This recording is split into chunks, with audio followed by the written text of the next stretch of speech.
हाँ जी स्टूडेंट्स, आज हमारा नेक्स्ट टॉपिक है वेरिएबल्स क्या होते हैं, हमारे कॉन्सेप्ट ऑफ वेरिएबल।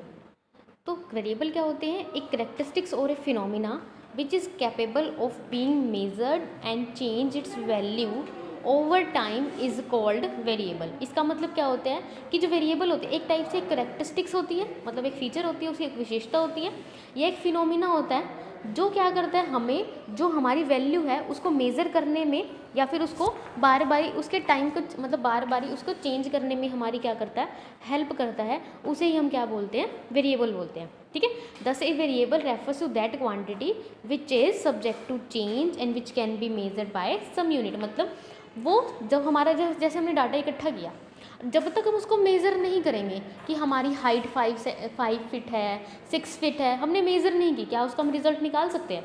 नहीं निकाल सकते।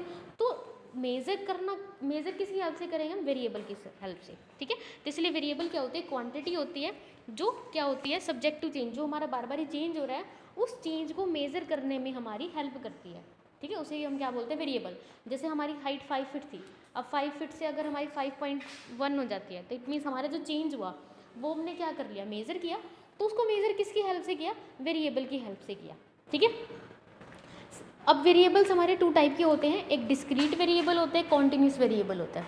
ठीक है, अब डिस्क्रीट वेरिएबल क्या होता है? Discrete variable are those variable that increase in jump और इन कंप्लीट नंबर। मतलब वो वेरिएबल जो जंप मतलब एक बारी में क्या हो जाता है, चेंज हो जाता है, या फिर कंप्लीट नंबर में चेंज होता है, मतलब फ्रैक्शंस में चेंज नहीं होता। ठीक है, जैसे हमने कहा, जैसे आपका रिजल्ट आता है, तो रिजल्ट में हम जानने क्या निकालते हैं, फर्स्ट पोजीशन किसकी आई है, सेकंड पोजीशन किसकी आई, थर्ड।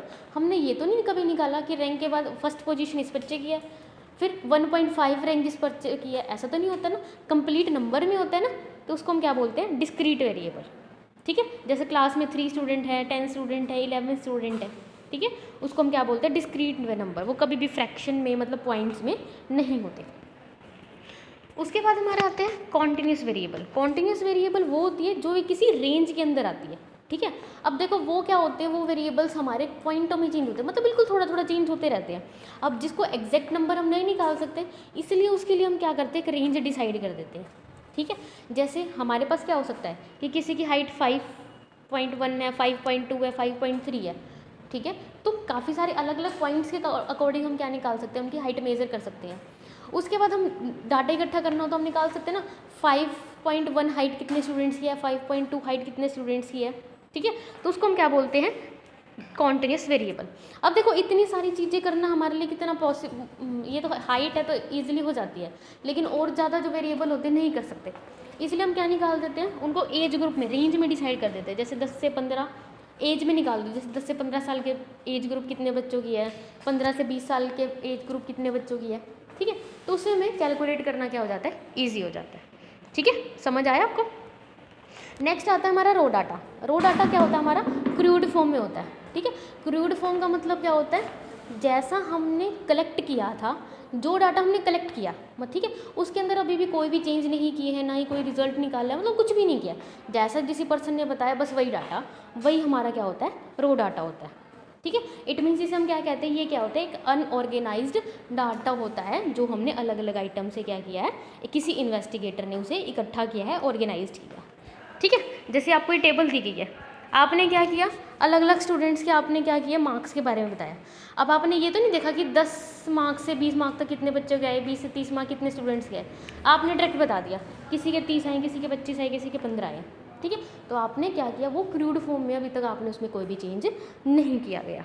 ठीक है, लेकिन जो ये डाटा होता है ये क्या होता है, होमोजीनियस नेचर का नहीं होता, मतलब किसी का कुछ होता है, किसी का कुछ होता है, हम ये नहीं कह सकते कि सभी का रिजल्ट क्या होगा, सेम होगा, इसलिए इसे क्या कहते हैं, होमोजीनियस डाटा नहीं होगा। अगर हम, क्योंकि अगर होमोजीनियस डाटा नहीं है तो इससे हम कोई भी मीनिंगफुल रिजल्ट नहीं निकाल सकते, और जब तक मीनिंगफुल रिजल्ट नहीं निकालेंगे तो हमारा इन्वेस्टिगेशन एरिया भी कंप्लीट नहीं होगा। ठीक है, तो इट मीन्स हम क्या करते हैं, रो डाटा को बाद में मीनिंगफुल रिजल्ट में कन्वर्ट करते हैं। उसके बाद है हमारी सीरीज़। सीरीज़ का मतलब क्या होगा, अब देखो हमने कहा कि रो डाटा है हमारा, उसको हम मीनिंगफुल रिजल्ट नहीं निकाल सकते, कोई रिजल्ट नहीं निकाल सकते, तो हम क्या करते हैं, रो डाटा को किस में चेंज करते हैं, सीरीज़ में चेंज करते हैं। Raw data are classified in the form of series, कि रो डाटा को हम सीरीज़ में क्या कर देते हैं, चेंज कर देते हैं। ठीक है। तो सीरीज़ क्या होगी, it refers to those data which are presented in some order और सीक्वेंस। तो इसका मतलब वो क्या डाटा होता है जिसको कुछ ऑर्डर में या फिर कुछ सीक्वेंस में उसको क्या कर देते हैं, डिसाइड कर देते हैं, उसको ही हम क्या बोलते हैं, सीरीज़ बोलते हैं।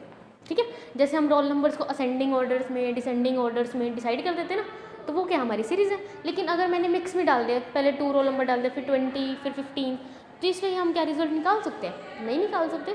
तो इट मीन्स ये हमारी क्या हो जाएगी सीरीज़, जब उसको हम क्या करते हैं, एक सीक्वेंस में, एक वे में उसको क्या कर देते हैं, डिसाइड कर देते हैं, तो वो हमारी क्या हो जाएगी सीरीज़। आपको समझ आ गया होगा।